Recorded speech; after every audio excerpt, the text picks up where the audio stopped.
Science में आपका स्वागत है। पिछले लेक्चर में मैंने आपको प्रकाश का परिचय कराया था। प्रकाश की कुछ लक्षण बताए थे। मैंने आपको प्रकाश में होने वाली कुछ घटनाओं के बारे में बताया था। मैंने बताया था आपको कि प्रकाश का परावर्तन होता है। परावर्तन के बारे में बताया था, जब प्रकाश किरणें किसी चिकने और चमकदार तल से टकराती हैं तो टकराकर वापस उसी माध्यम में चली जाती है। इस घटना को प्रकाश का परावर्तन कहा जाता है और तो इंग्लिश में कहते हैं रिफ्लेक्शन ऑफ लाइट। जो प्रकाश किरणें आ रही होती हैं वो होते हैं आपातिक किरणें, और जो टकराकर वापस जा रही होती हैं वो होते हैं परावर्तित किरणें। और जिस बिंदु पर प्रकाश किरणें आकर गिरती हैं किसी तल पर, वो कहलाता है आपतन बिंदु। आपतन बिंदु पर एक अभिलंब खींचा जाता है। अभिलंब और आपातिक किरण के बीच में जो कोण बनता है उसको आपतन कोण कहते हैं। परावर्तित किरण और अभिलंब के बीच में जो कोण बनता है उसको परावर्तन कोण कहते हैं। ये बात मैं डिटेल में आगे फिर बताऊंगा आपको। उससे पहले मैं आपको दर्पण के बारे में बताऊंगा। दर्पण का प्रयोग हम अपने डेली लाइफ में सभी लोग करते हैं। जब हम कॉलेज के लिए आ रहे होते हैं तो मिरर के सामने खड़े होकर अपना चेहरा देखते हैं बाल कड़े हुए हैं या नहीं कड़े हुए हैं, यूनिफॉर्म सही से पहनी है या नहीं पहनी है, सब कुछ अपना देख कर चेक करके मिरर में देख करके हम अपने घर से निकलते हैं। ऐसे ही आपने देखा होगा हमारे स्कूटर पर, मोटरसाइकिल पर, कार में बहुत सारे मिरर्स लगे होते हैं। इसके अलावा आपने देखा हो डॉक्टर जब आँख नाक कान गले का डॉक्टर होता है तो एक मिरर लगाता है, उससे आपकी अंगों का मुआयना करता है। ऐसे ही आपने बहुत सारे जगह जगह दर्पण का उपयोग देखे हैं। जब किसी एग्जीबिशन में आप जाते हैं तो वहाँ देखते हैं कि एग्जीबिशन हो रही है, उसमें तरह तरह के चेहरे दिखाई देते हैं। मिरर तरह तरह के लगे होते हैं।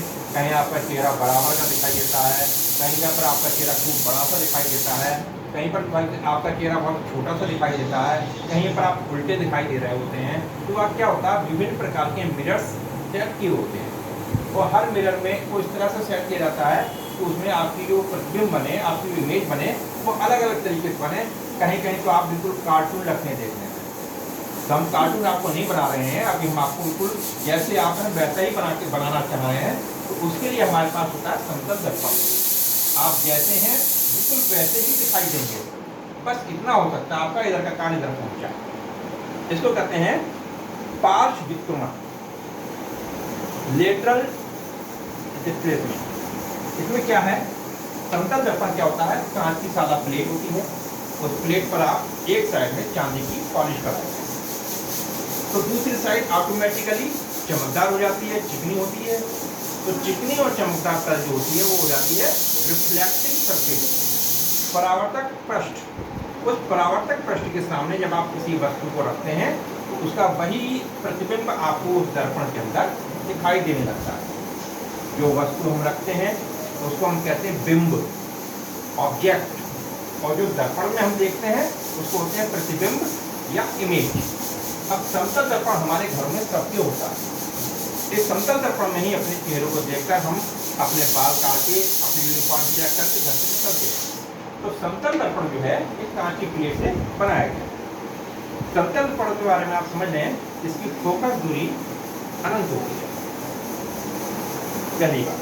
दूसरी चीज, समतल दर्पण में उस वस्तु का आकार और आकृति वही होती है, जो वस्तु की आकृति होती है वही प्रतिबिंब की आकृति होती है। जो आकार वस्तु का होगा वही प्रतिबिंब का होगा, मतलब same size, same shape image की और ऑब्जेक्ट की रहती है समतल दर्पण से बनने वाले प्रतिबिंब।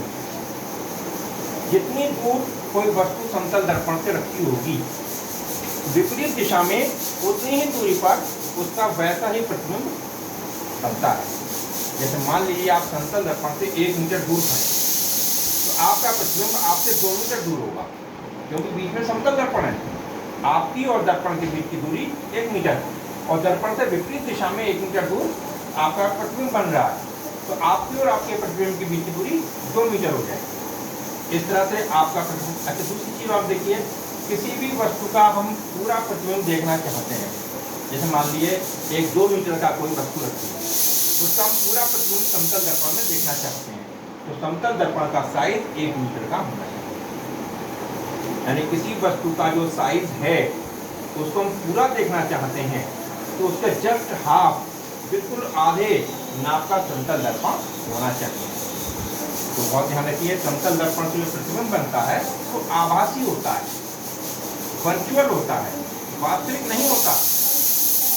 अब प्रश्न उठता है प्रतिबिंब होता क्या है, तो उसको मैं थोड़ा और बात में बताता हूँ। पहले आपको दर्पण के बारे में ही बता देता हूँ। तो ये समतल दर्पण तो मैंने बता दिया आपको। दूसरा हमें पढ़ना है कोणीय दर्पण। हालांकि और भी दर्पण है, बड़े क्लास में आप पढ़ेंगे। आपको दो ही पढ़ने हैं, समतल दर्पण और कोणीय दर्पण। कोणीय दर्पण एक कांच के गोले से बनता है। कांच का गोला आपने काट दिया बीच में से कहीं से, जो आपको कटा हुआ प्रश्न मिलेगा तो उसके एक तल पर आप चांदी की पॉलिश कर दें।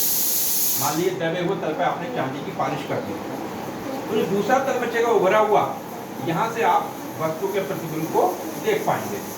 इस प्रकार से जो दर्पण बनता है उसको बोलते हैं उत्तल दर्पण, कॉन्वेक्स मिरर।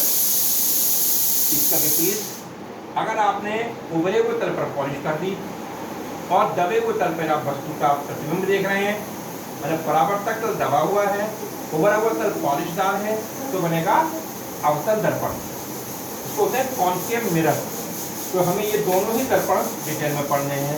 अवतल दर्पण भी पढ़ना है और उत्तल दर्पण भी पढ़ना है और समतल दर्पण के बारे में भी पढ़ना है। यूपी बोर्ड की परीक्षा में कई बार क्वेश्चन आता है इससे रिलेटेड, समतल दर्पण से बहुविकल्पी क्वेश्चन में कि साहब दर्पण से इतनी दूरी पर वस्तु रखी है, बताइए प्रतिबिंब कितनी दूरी पर होगा। या इतने बड़े साइज का एक वस्तु रखी है तो कितना बड़े साइज का दर्पण होना चाहिए। या एक दर्पण है, उसकी वक्रता त्रिज्या इतनी है, फोकस दूरी कितनी होगी, सबको हम डिटेल बताएंगे आपको उसके आगे। फिर आप देखिए, जो गोला है, इस कांच का गोला है, इसको काटकर आपने दोनों दर्पण बनाए, अवतल दर्पण और उत्तल दर्पण। तो आप ध्यान से देखिए, ये गोला जो है